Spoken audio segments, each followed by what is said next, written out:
Bismillahirrahmanirrahim. Assalamualaikum warahmatullahi wabarakatuh. Alhamdulillahillazi an'amana bi ni'matil imani wal islam. Wa nusalli wa nusallimu ala khairil anam Sayyidina Muhammadin wa ala alihi wa sahbihi ajma'in. Asyhadu an la ilaha illallah wa asyhadu anna Muhammadar Rasulullah. Qala rabbi shrah li sadri wa yassir li amri wahlul 'uqdatam min lisani yafqahu qawli. Amma ba'du. Pertama-tama marilah kita panjatkan puji syukur kehadirat Allah Subhanahu wa taala. Karena berkat limpahan rahmat, taufik dan hidayahnya, kita semua masih diberikan kemampuan, kita semua masih diberikan kemauan dalam menuntut ilmu. Sholawat serta salam tetap tercurahkan kepada roh junjungan alam, suri taula dan insan, habibana wa nabiyana Nabi Muhammad sallallahu alaihi wasallam. Semoga kita semua mendapatkan syafaat dari beliau kelak di yaumul akhir nanti. Allahumma amin ya rabbal alamin. Teman-teman yang insyaallah dirahmati Allah Subhanahu wa taala. Suatu ketika ada salah satu kisah untuk kita semua sebagai thalibul ilmi, di mana ada seorang ahli hadis ataupun muhadis yang bernama Ibnu Hajar Al-Asqalani. Beliau ini saat kecil sudah sangat cerdas, namun beliau ditinggalkan oleh kedua orang tuanya pada saat itu. Hingga suatu ketika beliau diasuh oleh kakaknya, dan beliau ini mengaji kepada salah seorang guru, di mana pada saat itu beliau tidak mampu ataupun tidak dapat menyerap ilmu-ilmu yang sudah diajarkan oleh gurunya terhadap beliau. Hingga suatu saat beliau merasa frustasi, beliau putus asa, dan beliau keluar dari sekolahnya. Hingga dengan biqodratillah, atas izin qudrat Allah Subhanahu wa taala, terjadi hujan yang cukup besar pada saat itu. Beliau Ibnu Hajar Al-Asqalani ini melihat sebuah gunung yang begitu besar. Beliau menepi di gua tersebut, dan atas izin Allah Subhanahu wa taala beliau melihat ibarat bahwasannya air yang terus menetes secara terus menerus ke sebuah batu yang cukup besar dan cukup keras. Dan lama kelamaan apa yang terjadi kepada batu tersebut? Lama kelamaan batu tersebut menjadi bolong ataupun berlubang. Dari kejadian seperti itu dijadikan beliau sebagai ibarat bahwasannya batu yang sebegitu besarnya, begitu kerasnya, lama kelamaan akan menjadi berlubang. Hingga pada suatu ketika, atas kejadian ini yang dialami oleh beliau Ibnu Hajar Al-Asqalani ini, beliau sampaikan kepada gurunya. Beliau sampaikan kepada gurunya, "Wahai guruku, ketika aku tidak bisa mendapatkan segala sesuatu yang kau berikan kepada saya, maka saya melihat sebuah batu yang besar, sebuah batu yang keras. Namun tetesan air terus mengalir, dan sehingga lama kelamaan membuat batu tersebut menjadi berlubang.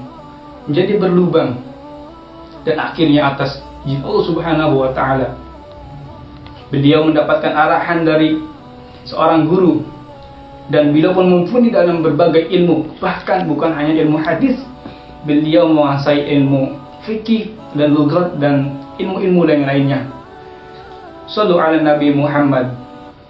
Teman-teman yang insyaallah dirahmati Allah Subhanahu wa taala, dari penggalan kisah tadi, apa yang dapat kita ambil, poin-poin yang ataupun hikmah-hikmah yang dapat kita ambil dari penggal kisah tadi? Yang pertama, bahwasannya orang yang menuntut ilmu itu perlu adanya kesabaran, ketekunan, dan juga waktu yang lama. Ibnu Hajar Al-Asqalani ini walaupun mempunyai guru yang cukup cerdasnya luar biasa, akan tetapi mungkin waktu belajar yang kurang efektif atau kurang lama yang dilakukan oleh beliau, sehingga beliau di tengah jalan mengalami frustasi, mengalami putus asa. Dan apa yang terjadi, ilmu-ilmu yang didapatkan oleh beliau belum sempurna yang didapatkannya. Yang kedua, bahwasannya teori dalam talibul ilmi ataupun dalam menuntut ilmu, pertama adalah fattakullah, dan yang kedua adalah wa yu'allimkumullahu. Yang pertama adalah fattakullah, bertakwa kepada Allah Subhanahu wa taala, menjalankan segala perintahnya serta menjauhi segala larangan Allah Subhanahu wa taala. Yang kedua ialah wa yu'allikumullahu, dan Allah akan ajarkan ilmu kepadanya. Maka di saat seseorang sudah bertakwa kepada Allah Subhanahu wa taala dalam menuntut ilmu, Allah akan turunkan nur cahaya dari ilmu tersebut dengan waktu yang sedemikian mungkin cepat. Ibnu Darmuji dalam kitab Ta'limut Ta'alim mengatakan bahwasanya ala la tanalul ilma bisitatin. Ketahuilah bahwasannya manusia tidak akan mendapatkan ilmu illa bisitatin, kecuali 6 hal. Yang pertama adalah zakain, kecerdasan. Artinya bahwa orang tersebut mampu untuk mencari ilmu. Manusia diberikan akal oleh Allah Subhanahu wa taala, bisa untuk dikembangkan, bisa untuk terisi penuh oleh ilmu-ilmu yang bermanfaat. Laksana sebuah pedang yang apabila terus diasah, terus digunakan, maka apa yang terjadi pada pedang tersebut? Ya, pedang tersebut akan semakin mengkilap, pedang tersebut semakin tajam tentunya.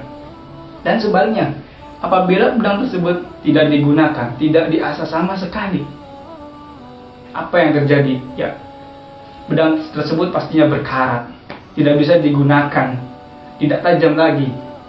Sama halnya dengan otak kita, dengan akal kita. Semakin kita banyak membaca, belajar, memasukkan ilmu-ilmu yang bermanfaat, maka Allah akan mudahkan akal kita untuk menyerap ilmu-ilmu tersebut.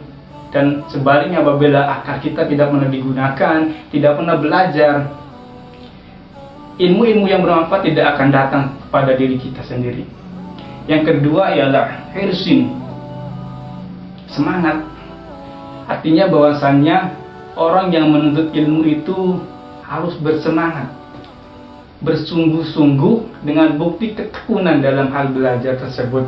Manjada wa jadda. Selanjutnya yang ketiga adalah istibarin, kesabaran. Artinya orang yang menuntut ilmu itu harus sabar, sabar dalam menghadapi ujian dan cobaan dalam menuntut ilmu. Yang keempat ada bulghatin, biaya. Biaya. Orang menuntut ilmu pasti perlu biaya yang dikeluarkan.